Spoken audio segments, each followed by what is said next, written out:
Hello दोस्तों, ये क्या होगा एग्जाम में। चलिए देखते हैं कैसा क्वेश्चन पूछा गया। आज हम 4 फरवरी 2026 को हुई एसएससी, एमटीएस और हवलदार परीक्षा का पूरा विश्लेषण करने वाले हैं। चलिए सबसे पहले बड़ी तस्वीर देखते हैं।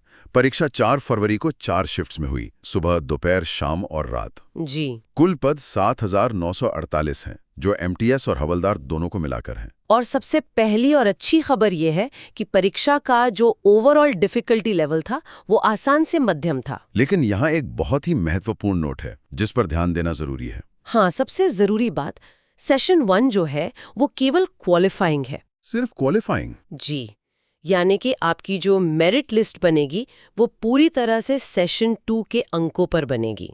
ये जानना स्ट्रैटेजी बनाने के लिए बेहद आवश्यक है। तो इस सेशन 1 और सेशन 2 के पैटर्न को थोड़ा और विस्तार से समझते हैं। बिल्कुल।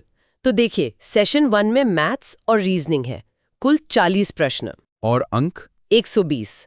और यहाँ सबसे खास बात यह है कि इसमें कोई नेगेटिव मार्किंग नहीं है। अच्छा, तो यहाँ उम्मीदवार बिना डरे सभी प्रश्न हल करने का प्रयास कर सकते हैं? हाँ, बिल्कुल। और सेशन 2 जो कि असली मेरिट तय करेगा। सेशन 2 में जनरल नॉलेज और इंग्लिश, कुल 50 प्रश्न हैं 150 अंकों के लिए। और यहाँ बहुत सावधान रहना होगा क्योंकि इसमें नेगेटिव मार्किंग है। हर गलत उत्तर पर 1 अंक कटेगा। ओहो। इसलिए यह सेशन सिर्फ ज्ञान का नहीं बल्कि सटीकता और सही रणनीति का भी खेल है। चलिए अब एक एक विषय को गहराई से देखते हैं। शुरुआत रीजनिंग से करते हैं, जिसे बहुत आसान बताया गया है। हाँ। और ये सबसे ज्यादा स्कोरिंग सेक्शन था शायद। जी हाँ, इसमें कोडिंग डिकोडिंग से 3-4 प्रश्न थे। मिरर इमेज और सीरीज कंप्लीशन जैसे टॉपिक आए। मतलब पारंपरिक सवाल ही थे ज्यादातर। पर एक दिलचस्प बात ये थी कि शिफ्ट 3 में चाइनीज कोडिंग का एक नया प्रकार का प्रश्न देखा गया। अच्छा। हाँ, पर वो भी ज्यादा मुश्किल नहीं था। तो इसके लिए सीधी रणनीति है, इसे कम से कम समय में पूरा करें ताकि दूसरे सेक्शंस के लिए समय बचे। समझ गया। अब आते हैं मैथ्स पर, जो समय की खपत वाला सेक्शन था। इसका स्तर मध्यम था लेकिन बहुत कैलकुलेटिव था। छात्रों की भी यही राय थी। वो कह रहे थे कि प्रश्न कठिन नहीं थे लेकिन उन्हें हल करने में समय लग रहा था। तो कौन से टॉपिक्स मुख्य थे? मुख्य टॉपिक्स थे परसेंटेज, मेंसुरेशन जो कि फॉर्मूला पर ही आधारित था, और प्रॉफिट एंड लॉस। तो यहाँ क्या सलाह होगी? हमारी सलाह है कि किसी एक मुश्किल सवाल पर अटके नहीं, क्योंकि नेगेटिव मार्किंग नहीं है। तो अगर कोई सवाल नहीं आ रहा तो अंत में एक स्मार्ट अनुमान लगा सकते हैं। सही बात है। इसके बाद है इंग्लिश, जिसे मेरिट बनाने वाला विषय कहा जा रहा है। बिल्कुल। पर इसका स्तर तो आसान था। और यही तो बात है, ये सेक्शन आसान होने की वजह से ही निर्णायक बन गया। जिसने यहाँ अच्छा स्कोर किया वो मेरिट में ऊपर आ गया। अच्छा, क्योंकि कंपटीशन बढ़ गया। एग्जैक्टली। ग्रामर में डायरेक्ट इनडायरेक्ट स्पीच और एक्टिव पैसिव वॉइस के बहुत सारे प्रश्न थे, खासकर शिफ्ट 1 में। और वोकैबुलरी, शब्दावली से कम प्रश्न थे। और क्लोज टेस्ट भी एक कहानी पर आधारित था, मतलब काफी आसान था। और आखिर में game changer section, general awareness, इसका स्तर मध्यम से कठिन था। ये सेक्शन वाकई में चुनौतीपूर्ण था। एक नया ट्रेंड देखने को मिला। वो क्या था? करंट अफेयर्स जो थे वो 2024 के अंतिम महीनों और जनवरी 2025 से ज्यादा पूछे गए। और शिफ्ट 3 वो तो सबसे कठिन मानी गई है ना? हाँ, क्योंकि उसमें बजट 2026 से जुड़े प्रश्न थे। ये बहुत अप्रत्याशित था। बाप रे। और स्टैटिक जीके में पॉलिटी, मतलब अनुच्छेद और त्योहारों पर विशेष जोर दिया गया।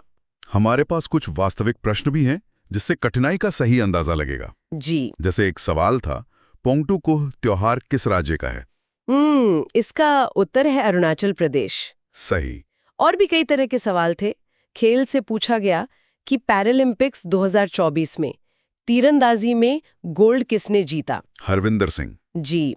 पॉलिटी से अनुच्छेद 157 जो राज्यपाल की योग्यता से जुड़ा है, और अनुच्छेद 370 को हटाने की प्रक्रिया के बारे में भी पूछा गया। मतलब सिर्फ फैक्ट्स नहीं, प्रक्रिया भी। बिल्कुल। विज्ञान से भी एक सीधा सवाल था, मीथेन का सूत्र क्या है? हाँ, CH4। साथ ही हरियाणा का लोक नृत्य और ब्रिक्स 2025 की बैठक जैसे सवाल भी थे। इन प्रश्नों से ये साफ है कि तैयारी का दायरा बहुत व्यापक होना चाहिए, जिसमें संस्कृति, खेल, राजनीति और विज्ञान सब शामिल हों। तो क्या सभी शिफ्ट्स एक जैसी थीं या कुछ अंतर था? नहीं, थोड़ा अंतर था। शिफ्ट 1 जो थी वो संतुलित थी, बस मैथ्स थोड़ा लंबा था। और शिफ्ट 2? शिफ्ट 2 में पॉलिटी और साइंस पे ज्यादा फोकस था। शिफ्ट 3, जैसा हमने कहा, सबसे कठिन थी, खासकर जनरल अवेयरनेस सेक्शन। और चौथी? और शिफ्ट 4 फिर से स्थिर और आसान से मध्यम स्तर की थी। तो इस पूरे विश्लेषण के आधार पर छात्रों के लिए सही रणनीति क्या होनी चाहिए और उन्हें किन जालों से ट्रैप से बचना चाहिए? 2 बड़े ट्रैप्स हैं। पहला, मैथ्स के मुश्किल सवालों में समय बर्बाद करना। हाँ, वो भी सेशन 1 में। बिल्कुल। और दूसरा, जनरल अवेयरनेस में बिना सोचे समझे तुक्का लगाना, जहां नेगेटिव मार्किंग है। तो सही रणनीति क्या है? सही स्ट्रैटेजी ये है कि सेशन 1 में पहले रीजनिंग हल करके क्वालिफाई करना सुनिश्चित करें और सेशन 2 में नेगेटिव मार्किंग के कारण केवल वही उत्तर दें जिनके बारे में आप निश्चित हों। अब उस सवाल पर आते हैं जो सबके मन में है, संभावित कट ऑफ का क्या अनुमान है? देखिए, ये एक प्रारंभिक विश्लेषण है और नॉर्मलाइजेशन के बाद बदल सकता है। बिल्कुल। लेकिन सेशन 2 के 150 अंकों में से जनरल कैटेगरी के लिए 115 से 125 अंक एक सुरक्षित स्कोर माना जा सकता है। और ओबीसी के लिए? ओबीसी के लिए 110 से 120 अंक और SC/ST के लिए 100 से 110 अंक। ठीक है। और अंत में जो उम्मीदवार अगली शिफ्ट्स में परीक्षा देंगे उनके लिए क्या खास सलाह है? उनके लिए कुछ खास बातें हैं। पहला, करंट अफेयर्स के लिए 2024 के अंत और 2025 की शुरुआत, मतलब जनवरी-फरवरी को अच्छे से पढ़ें। और बजट? हाँ, और बजट 2026 पर भी एक नज़र डालें।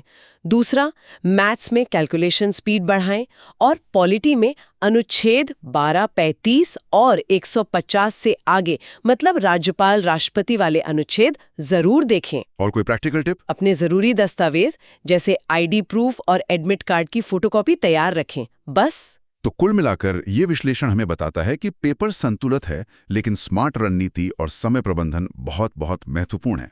बिल्कुल। अपनी तैयारी पे भरोसा रखें। रीजनिंग स्कोरिंग है, इंग्लिश मेरिट बना रही है, मैथ समय मांग रहा है और जनरल अवेयरनेस गेम बदल रहा है। हम आपको एक विचार के साथ छोड़ जाते हैं। जी। जिस तरह शिफ्ट 3 में अप्रत्याशित रूप से बजट 2016 से प्रश्न पूछे गए, क्या ये इस बात का संकेत है कि अब परीक्षाओं में केवल याद करने से ज्यादा सामयिक घटनाओं के प्रति जागरूकता और विश्लेषण क्षमता को परखा जा रहा है? Thank you for watching. If you like this video, please like, subscribe and comment.